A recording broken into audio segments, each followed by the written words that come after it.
2,200 క్యాంపులు పెట్టాం. ఇవన్నీ పెట్టి దగ్గర ఒక 1,80,000 మందిని ఆ క్యాంపులో కూడా తీసుకొచ్చి అక్కడంతా కూడా వాళ్ళకి అన్ని ఏర్పాట్లు చేశాం. ఏ విధంగా ఉంది ఒకసారి చూడడానికి వచ్చాను. నిన్నటి వరకు రాత్రి 12, 1 గంట వరకు ఆపరేట్ చేశాం.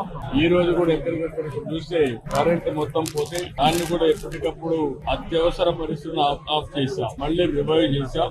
4 సబ్ స్టేషన్లు తప్ప అన్ని సబ్ స్టేషన్ల కరెంట్ కూడా ఇచ్చి 2 గంటల లోపలనే మొత్తం కరెంట్ ఇచ్చే పరిస్థితికి వస్తున్నాం. అన్ని కూడా పర్యవేక్షిస్తున్నారు. ఎప్పటికప్పుడు రియల్ టైం గవర్నెన్స్ ద్వారా పర్యవేక్షిస్తూ ఎప్పటికప్పుడు అన్ని శాఖల హెడ్స్ కూడా దీన్ని పర్యవేక్షిస్తున్నారు. కలెక్టర్ సమర్థవంతంగా పనిచేస్తున్నారు. చాలా వరకు ఒక మాట చెప్పాలంటే నేను చాలా తుఫాను చూశాను, చాలా సంక్షోభాలు చూశాను. కానీ ఈసారి మాత్రం జిల్లా యంత్రాంగం అదే మరి రాష్ట్రంలో ఉండే అధికార యంత్రాంగం ప్రజాప్రతినిధులు కలిసి సమిష్టిగా పనిచేశారు. ప్రజలకు పెద్ద ఎత్తున ఉపయోగపడ్డారు. రాబోయే తొందరలోనే మిగిలిన ఏవైతే ముందు ప్రిపేర్నెస్ వల్ల చాలా వరకు జటిలమైన సమస్యని చాలా సమర్థవంతంగా ఎదుర్కొన్నాం.